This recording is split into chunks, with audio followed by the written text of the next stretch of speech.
오늘 성경에서 예수님께서 무시무시한 말씀을 하십니다. 우리가 예수님께 붙어 있을지라도, 예수님을 믿을지라도 열매를 맺지 못하면 예수님께서 우리를 제거하여 버리신다고 하십니다. 우리를 심판하신다고 하십니다.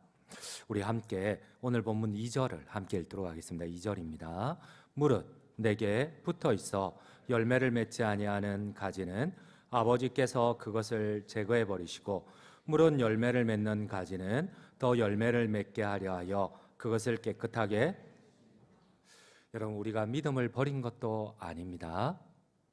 예수님과 떨어진 것도 아닙니다. 예수님께 붙어 있는데 믿음을 버린 것도 아닌데 예수님께서는 왜 우리를 제거하시고 불에 태워버리실까요? 아무리 생각해도 너무하다는 생각이 듭니다. 오늘 본문에서는 예수님께서 예수님과 우리 성도와의 관계를 휘하적으로 이미지를 통하여서 가르쳐 주세요. 하나님은 포도나무 밭을 일구시는 농부라고 하십니다. 그리고 예수님은 포도나무라고 하세요. 그리고 우리 성도들을 이 예수님인 포도나무에 접붙인 가지라고 합니다.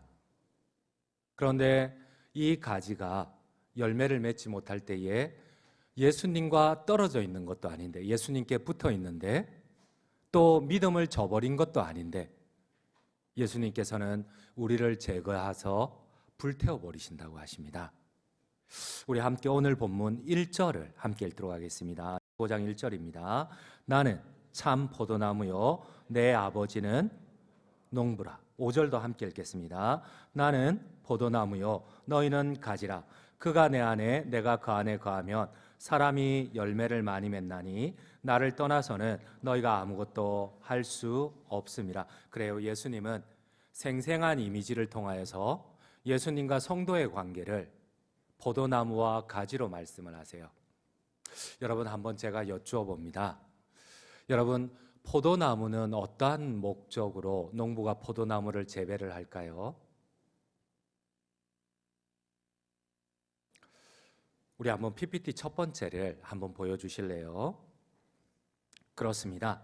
여러분, 포도나무를 재배하는 목적은 저 포도나무를 통하여서 목재를 구하기 위함이 아니에요. 그렇다면 큰 아름드리 나무를 심어야 될 것 같아요. 가구를 만들기 위해서, 목재를 얻기 위해서 포도나무를 심지 않아요. 또 저 포도나무를 조경을 위해서, 아름다움을 위해서 심지도 않아요. 포도나무를 심는 유일한 목적이 있습니다.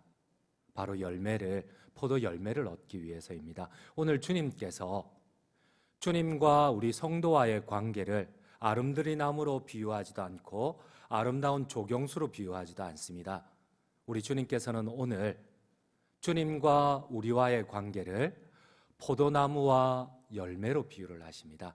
여러분, 그렇다면 주님께서 자신의 생명을 바쳐 우리를 구원하신 목적이, 이 포도나무에 접붙이는 목적이 무엇일까요?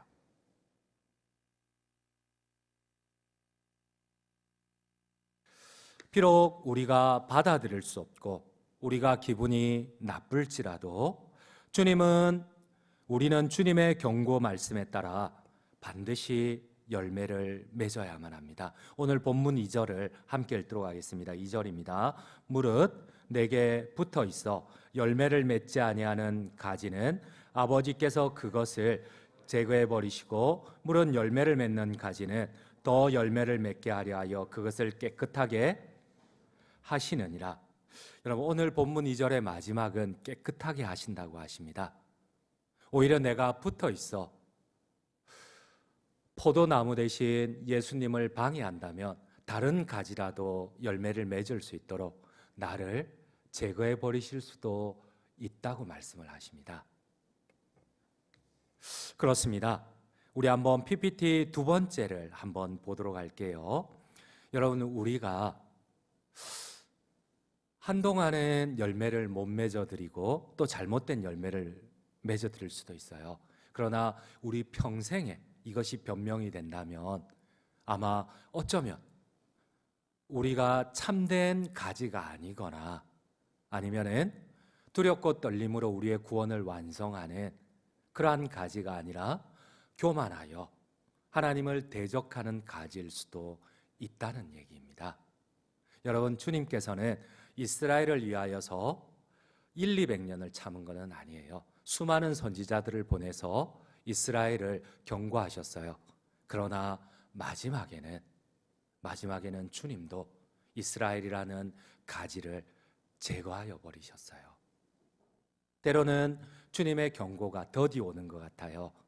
이사야, 예레미야, 에스겔, 다니엘, 호세와 요엘, 아모스, 오바댜, 요나, 미가, 나움, 하박국, 스바냐, 학개, 스가랴, 말라기를 통해서 계속 100년, 200년, 300년, 400년, 500년, 600년, 1000년, 1500년, 2000년 주님이 끝없이 경고를 하십니다. 그런데 우리가 너무 주님이 기다려주니까 영원히 심판이 없을 것 같지만, 그러나 마지막은 주님이 이스라엘을 제거하고 불태워버리셨어요.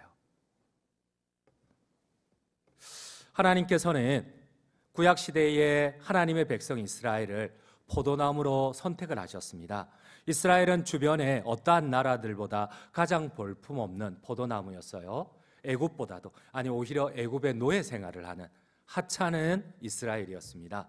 블레셋에 비해서도, 심지어 가나안에 있는 이방 민족에 비해서도 이스라엘은 한없이 초라한 노예, 목축업을 하는 백성이었어요. 그러나 하나님은 이스라엘을 사랑하셔서 노예에서 해방하고 가장 좋은 땅인 젖과 꿀이 흐르는 가나안에 심으셨어요. 그리고 하나님께서는 그 어떠한 백성도 가지지 못한 하나님의 임재가 있는 성전도 주시고 하나님의 말씀도 주시고 수많은 선지자들을 통하여서 순종을 통한 축복의 통로로도 삼아주셨어요. 그런데 이스라엘은 끝없이 불순종하고 교만하여 하나님이 원하는 열매를 맺지 못해요. 물론 그들은 나름대로 변명을 댑니다. 우리가 하루에 3번씩 성전에 올라가서 예배하지 않았나요? 우리가 하루에 3번씩 성전에 올라가서 기도하지 않았나요? 일주일에 이틀씩 금식하지 않았나요? 우리가 주일만 되면은, 안식일만 되면은 수천 마리의 양을 잡아다가 하나님께 드리지 않았나요? 수만 마리의 비둘기를 잡아서 하나님께 제사하지 않았나요? 그러나 주님은 말씀하십니다. 잎만 무성한 나무요, 하나님이 기뻐하시는 작은 영광의 열매도 기쁨의 열매도 순종의 열매도 맺어드리지 못한 그러한 불순종의 나무라고 하십니다. 여러분, 오늘 우리는 어떻습니까? 하나님을 믿는다고 하지만 작은 것 하나도 우리의 우선순위를 주님 앞에 열매로 드려본 적이 있습니까? 아니면은 내가 하나님의 자리에서 요거까지는 할 수 있는데 나머지는 못하는, 어쩌면 내가 하나님을 믿는다고 하지만 오히려 하나님의 자리에서 내가 선택하고 결정하지는 않았습니까? 우리 한번 PPT 3번째를 보시도록 할게요. 예수님께서 마지막 십자가를 지시기 전에 이스라엘 백성들에게 경고를 하십니다. 어쩌면 예수님은 수많은 선지자들 가운데 마지막 완성이세요. 어쩌면 이 예수님을 예표하는 그림자들이, 수많은 선지자들이 지나갔어요. 이제는 하나님이신 예수님이 마지막에 오셔서 이제 마지막 예언을 주십니다. 근데 이 이스라엘 백성들은 예수님의 경고에도 불구하고 예수님마저도 하나님이신 그분을 십자가에 못 박아 죽입니다. 그리고 그들은 얘기합니다. 우리가 매일 하나님 앞에 예배드리지 않았습니까? 하나님을 십자가에 못 박으면서까지 그들은 변명을 늘어놓습니다. 우리는 하나님을 매일 3번씩 예배하지 않았습니까? 우리는 매일 3번씩 하나님께 기도하지 않았습니까? 근데 정작 그들은 하나님이신 예수님을 십자가에 죽입니다. 여러분, 어쩌면 우리는 어떻습니까? 하나님을 예배한다고 하지만 우리의 목적을 위한 수단은 아닌지요?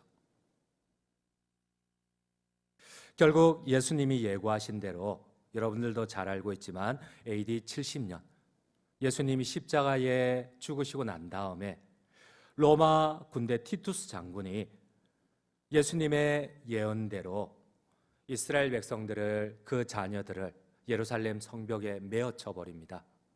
머리가 터져버리고, 그리고 예루살렘 성전이 하나님 스스로 하나님의 성전을 불태워버립니다. 여러분, 우리 주님의 마지막 경고를 같이 한번 읽도록 하겠습니다. 누가복음 19장 44절입니다. 또 너와 및 그 가운데 있는 내 자식들을 땅에 메어치며 돌 하나도 돌 위에 남기지 아니하리니 이는 내가 보살핌 받는 날을 알지 못함을 인함이라. 여러분, 요세푸스는 크리스찬이 아닙니다. 그러나 유대 역사가 요세푸스의 기록을 보면 이 성경의 예언대로 로마 티투스 장군이 투석기에 예루살렘의 자녀들을, 청년들을 그대로 성벽에 던져버립니다. 그대로 예언대로 성벽에서 이 예루살렘의 자녀들이 머리가 다 터져버려요. 어쩌면 너무 잔인하지만 유대 역사가 요세푸스의 기록에 의하면 당시에 유월절을 지키러 온 유대인들이 160만 명, 예루살렘 성 안에 있던 사람들이 270만 명, 그들이 기아로 110만 명이 죽고 나머지들도 다 죽임을 당합니다. 그리고 이 땅 위에서 이스라엘이라는 나라 자체가 AD 70년에 사라져버립니다. 여러분들도 잘 알고 있지만 이스라엘이 건국된 것은 지금부터 채 80년이 안 돼요. 한 77년 전에 이스라엘이 건국돼서 그때까지 1800년 동안 예수님이 십자가에 죽임을 당하고 난 다음에 예수님의 예언대로 이스라엘이라는 나라 자체가 이 땅 위에서 제거되어 버렸어요. 사라져 버렸어요. 그러다가 6.1 전쟁, 여러분들도 잘 아는 중동의 6.1 전쟁을 통하여서 하나님의 은혜 가운데 이스라엘이 다시 회복되기까지 1800년 동안 이 땅 위에서 이스라엘이라는 나라는 주님의 가지치기로 불태워져 버렸어요. 여러분, 우리는 우리에게 필요한 말씀은 잘 받아들여요. 그러나 우리에게 불편한 말씀은 잘 받아들이지 않습니다. 우리 PPT 네 번째를 보도록 할게요. 티투스 장군은 결국 두려움을 가시하기 위하여서 성벽 전부를 허물지는 않았습니다. 지금도 가면 그 당시에 예루살렘 성전은 다 불탔어요. 주님의 예언대로 돌 위에 돌 하나도 남지 않았어요. 왜냐하면 그 당시에 예루살렘이 불타면서 그때 수천 톤의 그 금들이 녹아서 이 돌더미 사이에 다 들어갔어요. 그래서 로마인들은, 로마 병정들은 로마 성전에 돌 위에 돌 하나도 남지 않을 정도로 다 깨버렸어요. 심지어 이 주초석까지 다 깨버렸어요. 먼지로 만들고 그 있는 모든 금을 다 이렇게 빼앗아 가버렸어요. 그러니까 예수님의 예언대로 돌 위에 돌 하나도 남지 않고 유일하게 성벽 가운데, 사면의 성벽 가운데 딱 저 통곡의 벽만 딱 조만큼만 남겨놨어요. 경고로. 근데 어쩌면 이게 티투스 장군의 경고일까요? 오히려 우리 주님이 먼저 경고하셨고 우리 하나님께서 수천 년 동안 계속 경고하셨어요. 그러나 이 경고를 듣지 않습니다. 하나님께서는 결국은 젖과 꿀이 흐르는 땅에 이스라엘을 심으셨지만 교만과 불순종의 거짓 열매를 맺는 하나님의 백성 이스라엘을 제거하시고 새로운 포도나무를 심으셨습니다. 그게 바로 우리 주님 예수 그리스도입니다. 이스라엘 백성을 대신하여 새로 심은 그 포도나무에 이제는 저와 새로운 백성인 여러분들을 접붙였어요. 네, 여러분, 성경은 말씀을 하십니다. 원감람나무도 원가지도 제거하고 불태우신 하나님께서 새로이 접붙인 너희들을, 열매 없는 너희들을 하나님이 어떻게 하시겠느냐? 여러분, 물론 우리 하나님은 사랑이십니다. 그러나 그 사랑을 우리가 악용하고 그 사랑을 변질시킨다면 그 언젠가는 하나님이 우리마저도 원감람나무의 가지를 제거하신 그 하나님께서 우리마저도 어쩌면 하나님께서 심판하실지 모릅니다. 결론을 맺도록 하겠습니다.